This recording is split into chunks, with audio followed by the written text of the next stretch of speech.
Lee Jae-myung, leader of the Democratic Party of Korea, has taken office as South Korea's 20th president without the aid of a presidential transition committee.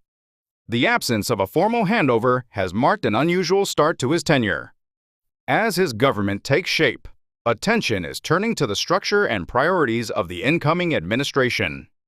A government launched without a transition committee. Under normal circumstances, a presidential transition committee is given 60 days to prepare for a new administration, overseeing the direction of state affairs, reviewing government structures, and vetting key appointments.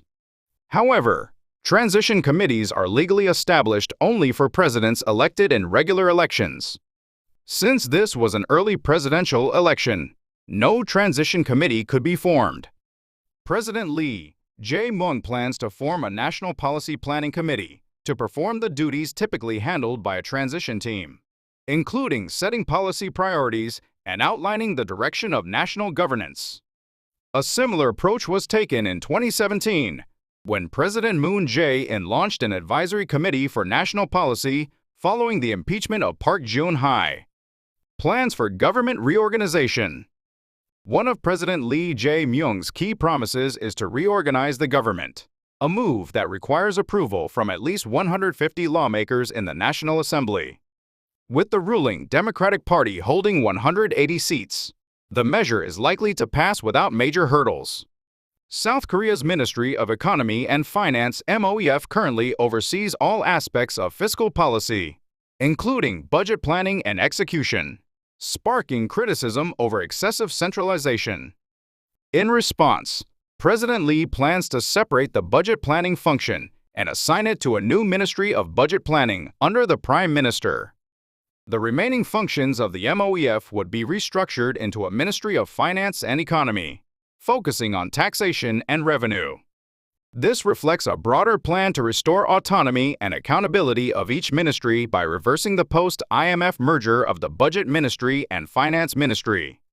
President Lee has also proposed a new Ministry of Climate and Energy as part of his agenda to prioritize the climate crisis. This ministry would integrate the energy policy functions of the current Ministry of Trade, Industry, and Energy with the climate change responsive functions of the Ministry of Environment. It is expected to comprehensively coordinate long-term initiatives such as energy transition, carbon neutrality strategies, and international climate negotiations. The Ministry of Gender Equality and Family will be restructured into an expanded Ministry of Gender Equality and Family. President Lee has argued that the current ministry fails to reflect the evolving needs of society in terms of policy scope and function. The new ministry aims to promote inclusive policies that address issues across gender, generations, and social groups. It will also be revamped to create practical policies that promote equality in areas such as work-life balance, caregiving, and family support while addressing discrimination and hate.